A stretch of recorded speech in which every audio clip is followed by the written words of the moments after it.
Hello dear friends, Patrick Doucette here. Today I'd like to share with you a video series on the topic of Christian nationalism. I'm hoping I can get through this topic in a couple of videos, maybe 2 or 3, but let's start by addressing why this topic is very important. The concept of Christian nationalism is being often promoted to prevent Christians from having anything to do with political activity. They don't want Christians involved in political activity. And by they, I'm talking about the left-wing forces, the mainstream media, the forces that want to usher in things like communism and Marxist ideology. So just so you know who the players are here. You have Christians that want to serve God, but they are told by the mainstream media that they shouldn't be involved in politics. And they're also being told by their pastor that they shouldn't be involved in politics. And so I think this topic is extremely important because there are a lot of Christians who want to be involved in politics and think it's good to speak out against unjust policies or wickedness or corruption or excessive government waste that are involved in the political landscape. And so this term, Christian nationalism, is very important, I believe, to understand fully what is involved here. What is the definition of Christian nationalism? How was that definition formed? What is the purpose of that definition? But we'll get through it quickly, and I think it'll become very clear to you, and you'll have a good understanding of that term and why it's important to be aware of what the purpose of that term is. The purpose of that term is to silence Christians from having a political voice. Do you hear what I said? Christian nationalism is a term that's used to silence Christians from having a political voice. Okay, so let's look at the definition. Here's the definition from Wikipedia, which is a very left-wing organization, a very anti-Christian organization. And it says that Christian nationalism is a form of religious nationalism that focuses on promoting the Christian views of its followers in order to achieve prominence or dominance in political and social life. It seeks to establish an exclusive version of Christianity as the dominant moral and cultural order. The second sentence is kind of redundant and not necessary, but they include that as well. And so if we look at that definition and try and break it down a little bit, we can see that it's very similar to the term we have for Christianity itself. That Christianity is a form of religious belief that focuses on promoting the Christian views of its followers. We know that's true. That's what Christians do, right? In order to achieve prominence or dominance in social life. We also know that's true because of the Great Commission, go and make disciples of all the nations, right? And it seeks to establish Christianity as the dominant moral order. That's essentially true as well. These are all aspects of Christianity. The purpose of Christianity is to proselytize, is to share the good news of the gospel with others so that they can, it doesn't say anything here about forcing that on people. No, it's just saying it's a form of belief that wants to, achieve prominence and promote the gospel. So we can say that the definitions between the two are very, very similar, just some minor changes. But what is the biggest change between these two definitions? The definition of Christian nationalism versus the definition of Christianity. What is the biggest difference between those two definitions? That's right. This word right here, political. Because Christianity focuses on promoting Christian views, but not in political life. Not in political life. That's the big difference. Christian nationalism is trying to silence Christians from having any say in the political sphere. And of course, they associate Christian nationalism. If you look through the article in Wikipedia on Christian nationalism, they make it sound like the most horrible thing you could ever imagine, associated with all kinds of historical bad things and so on and so forth. And so I want to share with you just to show you that this type of push against Christian nationalism has crept into the Christian church. I'm going to share with you a splice from the most recent sermon that I sat through in my local church last Sunday. And this is what the preacher had to say about Christian nationalism. So I'll just share it with you here so you can see. Many times in history, Powerful cultures have joined power to God and said, well, God is on our side. Faith has been linked to a particular country or culture, in this case, Israel. We're good. But no country or culture, now or then, can assume that they are God's favorite while defying his heart for justice. Colonialism, imperialism, nationalism in the name of God. Family, cultural privilege. I'm of this family, so therefore I'm okay. No, we all stand on our own before God. So there you can see that the preacher, the pastor, is saying, that without God's justice, what justice is he talking about? Well, social justice, right? He's a social justice warrior, of course.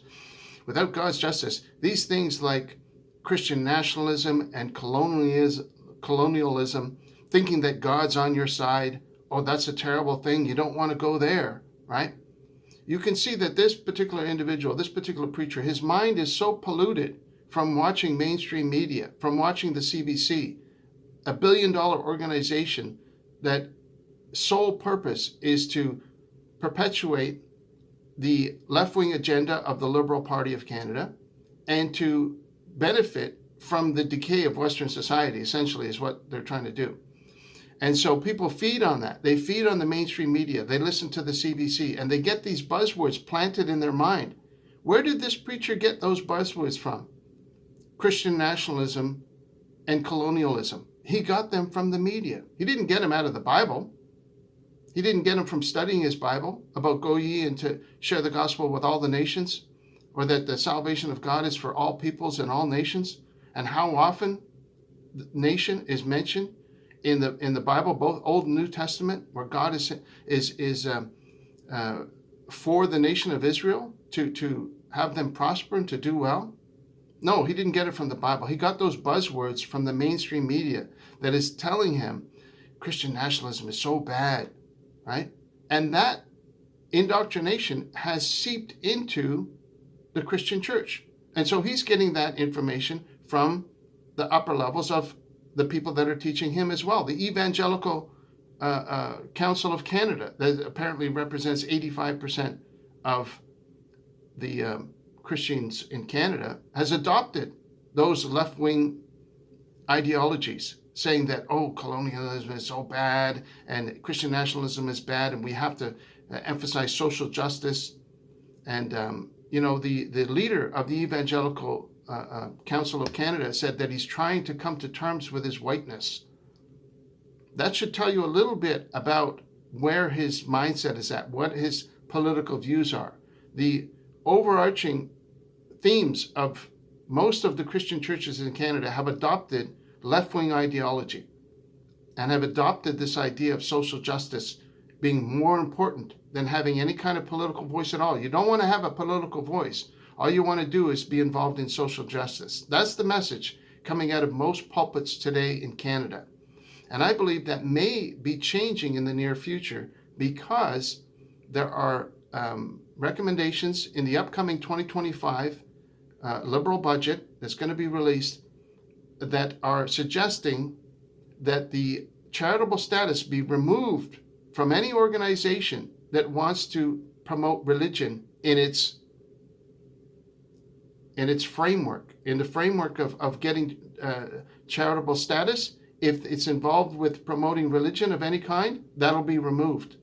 That is what is being suggested to be included in the next federal budget. Doesn't mean it will, but it's being suggested, and I'm going to mention that in the next video. And if it does get included, these Christian churches that have abandoned having any kind of political voice will be essentially forced to speak out and say, guys, this is not a good thing. This is going to decimate our ability to serve the public, to have benefits for the poor and food drives and all those things. Christian churches operate under a protective umbrella of tax-free charitable status. And if that is taken away, somebody's going to have to speak out. And to speak out, they're going to have to speak out from a political pulpit, from a political soapbox, whatever you want to call it, right? From a political perspective. If you look at the upcoming budget, all these organizations have contributed to suggestions, but no suggestions from any Christian organization. None, right? They're all from a variety of different, and I'll talk about that in the next video. And so, before I leave, I should just leave you with these comments from a very well-respected preacher,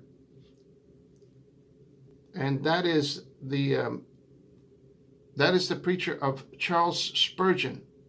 Now, if you look up Charles Spurgeon quotes on Google, you'll see that they only focus on the quotes where he speaks against politics, saying that it's not good for a man to be involved in politics as his only interest, and so on and so forth. Charles Spurgeon did make some comments that were negative towards political involvement. However, look at some of his other quotes that he made. As you can see here, he says, "I often hear it said, do not bring religion into politics. This is precisely where it ought to be brought and set there in the face of all men as on a candlestick. I long for the day when the precepts of the Christian religion shall be the rule among all classes of men in all transactions." And then again here, he says, "I would have the cabinet and the members of parliament do the work of the nation as before the Lord. And I would have the nation, either in making war or peace, consider the matters by the light of righteousness. We have had enough of clever men without consciences." That's what we have today in politics.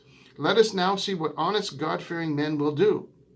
So Charles Spurgeon was not against political interest for believers.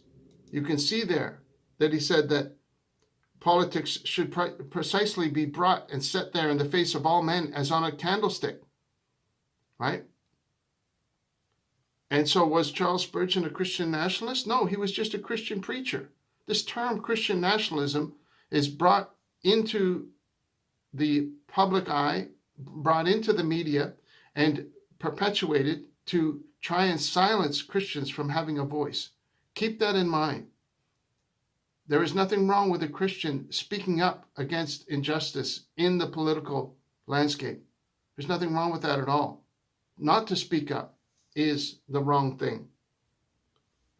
And so, to end this video, I'm going to leave you just with a quote from somebody that is vilified in the press. Jordan Peterson said, "When you have something to say, silence is a lie." And a lot of people have adopted this idea of silence. Oh, we'll just be silent about it. And that's not the solution either. Why is Jordan Peterson vilified in the press? Because he's not afraid to speak his mind, and a lot of his ideas have Christian themes to them, and they hate that. Don't forget that the left ideology is against Christ. They don't want Christians speaking out. When Canada was founded as a nation, 99%, over 99% of the population identified as Christian, almost evenly divided between Protestant and Catholic. Today, that number is closer to 53%, so just over 50% of people identify as Christian in Canada, and over 30% identify as no religion. And so these forces of no religion want to silence the Christians in Canada because they're afraid that Christians may have a voice and say, wait a minute, this is corrupt. This shouldn't continue like this, because they like the corrupt practices that benefit them. The CBC likes to get funded by the Liberal Party, and so they will return the favor and endorse their policies only, and they will silence anything that goes against the corrupt policies of the Liberal Party. We have to be aware of that, and if we're aware of it, we should speak out against it. Not to speak out against it is not a good thing. And so in the next video, I'm going to be talking about the suggestions that are coming in for the upcoming budget that are going to directly impact Christians in Canada. And unless they have a political voice, their infrastructure that they love so much, their four walls that they like to stay behind, will be decimated, and they will be run off the map by the actions of the Liberal Party of Canada. And I'm going to show that to you in black and white in the next video. So it's very important to if you're interested in what's happening in Canada, whether politically, religiously, or otherwise, I think you want to stick around and watch the next video that I'll have in this series. Thank you for watching.